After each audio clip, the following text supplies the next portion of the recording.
কিছু যাত্রা থাকে যা শুধু জায়গাই বদলায় না, মানুষটাকেও বদলে দেয়। আমরা সাকাহাফং যাচ্ছি টিম নিয়ে।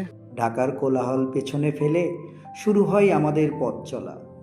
ঢাকা থেকে আলীকদম, আলীকদম থেকে থানচি, থানচি পেরিয়ে একে একে পদ্মঝিরি, আমিয়াখুম, নাফাখুম, ভেলাখুম, সাতভাইখুম।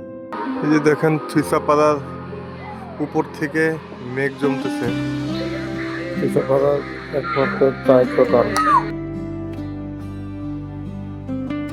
সাকাহাফং টিম রওনা দিল আজকে নিকোলাস পাড়ার উদ্দেশ্যে। আমি এখন হয়ে নিকোলাস পাড়া যাবে আজকে। এটা পাহাড়ের হৃদয়ের ভেতর দিয়ে চলে যাওয়া এক স্বপ্নের ট্রেন। 6 রাত 5 দিন নেটওয়ার্কের বাইরে চলে যায়, শহরের শব্দ থেকে অনেক দূরে, শুধু পাহাড় আর প্রকৃতি আর বুক ভরা অ্যাডভেঞ্চার। চারপাশের অসংখ্য ঝিরি আর ঝর্ণা, মেঘের চূড়া ছুঁয়ে হাঁটা পথ। বাংলাদেশ এতটা সুন্দর হতে পারে এর আগে কল্পনাই করতে পারে। দিন শেষে ছিল গান, আড্ডা, হাসি আর উৎসব, আর রাতে ছিল পাহাড়ের নিস্তব্ধতা, যেখানে নিজের সাথে নিজের পরিচয়। রেমাকি খাল, নাফাকুম থেকে বের হয়ে এসে রেমাকি খালের মুখে। এই সামিট শুধু একটা চূড়া না, এটা সাহসের পরীক্ষা, ধৈর্যের গল্প আর নিজের সীমা ভাঙার নাম।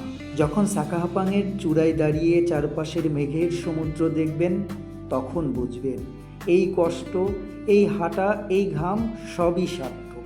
আমাদের পরবর্তী ইভেন্ট জানুয়ারির 22 এবং 29 তারিখ। আবার সেই পাহাড়, আবার সেই ট্রেল, আবার সেই স্বপ্ন।